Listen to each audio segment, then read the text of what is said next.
Hello everyone. Video में हम discuss करेंगे सीपीसी का एक इम्पॉर्टेंट टॉपिक जो कि है एक्स पार्टी। एक्स पार्टी का मीनिंग जान लेते हैं। X party means decision passed in absence of defendant. X party को हम कह सकते हैं कि इस डिसीजन में जो डिफेंडेंट है वो एब्सेंट है। एक्स पार्टे जो है वो डिक्री भी पास किया जा सकता है। एक्स पार्टे जो ऑर्डर भी पास किया जा सकता है कोर्ट के द्वारा।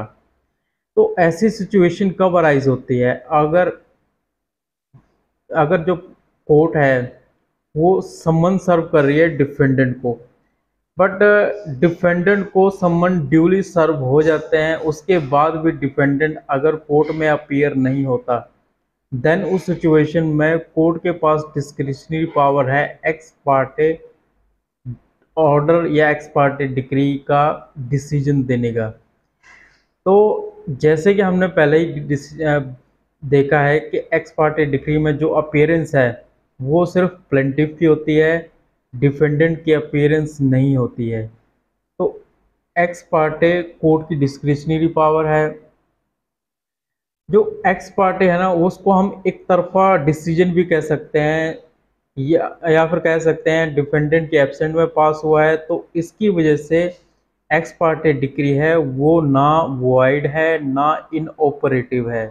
एक्स पार्टी जो डिक्री है वो क्या है? वो एक प्रॉपर डिक्री है, लॉफुल है, इनफोर्सेबल है। सिर्फ इस वजह से कि एक्स पार्टी डिक्री में डिफेंडेंट की एब्सेंस है, तो सिर्फ इस वजह से एक्स पार्टी डिक्री को वॉइड या इनऑपरेटिव नहीं कहा जा सकता।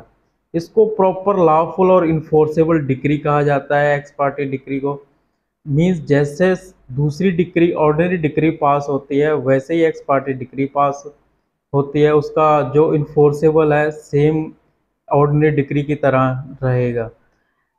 बट सिचुएशन ये है कि एक्स पार्टी डिक्री को हम वॉइडेबल कह सकते हैं कब तक? जब तक वो अनल्ड नहीं किया जा सकता on a legal and valid ground.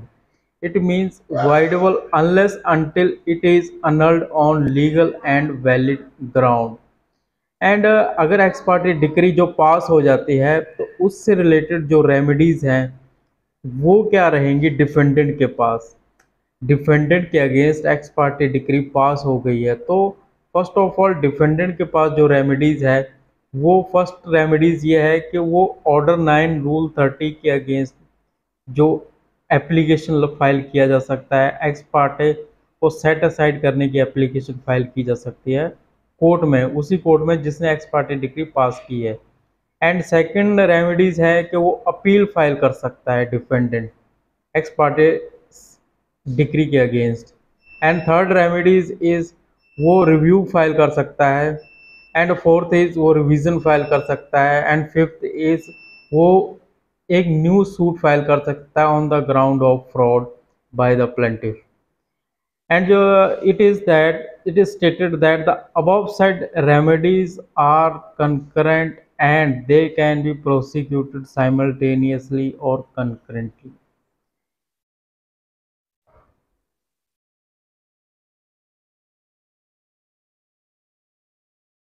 अब हम देख लेते हैं कि डिफेंडेंट के अगेंस्ट जो एक्स पार्टी डिक्री है पास की गई है तो उसका जो फर्स्ट रेमेडीज था कि वो डिफेंडेंट है जो सेट असाइड की एप्लीकेशन फाइल कर सकता है, तो उसके अगेंस्ट जो एक्स पार्टे डिक्री है वो सेट असाइड के एप्लीकेशन ऑर्डर 9 रूल 13 में फाइल की जा सकती है। एप्लीकेशन को फाइल करने का जो प्रोसीजर है तो वो ये रहेगा कि उस कोर्ट में एप्लीकेशन फाइल की जा सकती है जिस कोर्ट ने डिक्री पास की है, या फिर सुपीरियर कोर्ट में उस सिचुएशन में की जा सकती है जहां पर डिक्री रिवर्स मॉडिफाइड या कंफर्म हुई है, अदरवाइज नहीं। तो अदरवाइज फर्स्ट ऑप्शन वही वो कोर्ट है जिस कोर्ट ने एक्स पार्टी डिक्री पास की है। ग्राउंड्स हैं जो वो एक्स पार्टी डिक्री के जो ग्राउंड हैं सेट असाइड करवाने के, वो ये रहेंगे कि डिफेंडेंट ये कहेगा कि उसको सम्मन है जो वो सर्व नहीं हुए हैं, एक्स पार्टी डिक्री को सेट साइड कराने का जो पहला ग्राउंड है वो है कि डिफेंडेंट कहेगा कि सम्मन उसको सर्व नहीं हुए हैं, ड्यूली सर्व नहीं हुए। And second is sufficient cause. तो सफिशिएंट कॉज की एक लिस्ट है, तो उसके अकॉर्डिंग डिफेंडेंट है जो अपनी जो एक्स पार्टी डिक्री है उसको सेट असाइड करवा सकता है। सफिशिएंट कॉज में सब कुछ कवर हो जाता है, जैसे कि imprisonment of party, death of party, fraud of opposite party, strike of advocate, etcetera etcetera. ये सफिशिएंट कॉज है जिसको शो करने के बाद एक्स पार्टी डिक्री है वो सेट असाइड किया जा सकता है कोर्ट के द्वारा। एंड कंडीशंस हैं जो एक्स पार्टी डिक्री को सेट असाइड करवाने के लिए कंडीशन इम्पोज की जाती है कोर्ट के द्वारा। तो कोर्ट के पास डिस्क्रिशनरी पावर है कंडीशन इम्पोज करने की। तो कोर्ट क्या कर सकता है, कोर्ट ऑर्डर कर सकता है, मे ऑर्डर पेमेंट ऑफ कॉस्ट का ऑर्डर कर सकता है कि पहले कॉस्ट पेमेंट किया जाए तब जाकर डिक्री को सेटिसाइड किया जाएगा।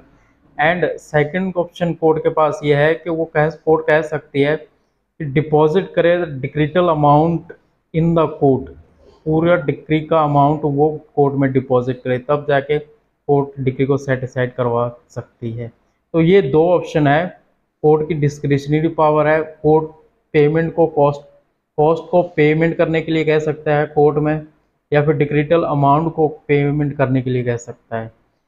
When an ex parte decree is set aside on the certain conditions and those conditions are not complied with within the time granted by the court, the application stand dismissed।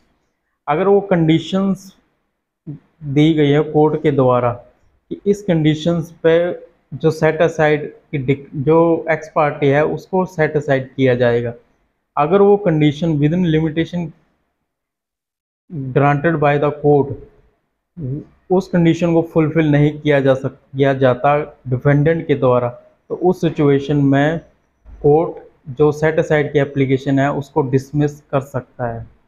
And ये एक case है Mohammed Ali versus Vijay and others, Supreme Court का 2021 का case है।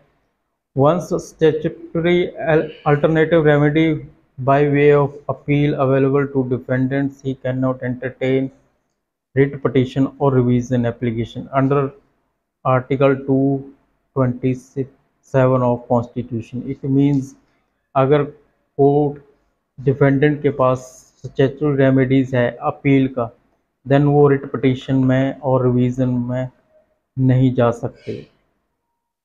तो ये था हमारा आज का topic, set aside of x party decree.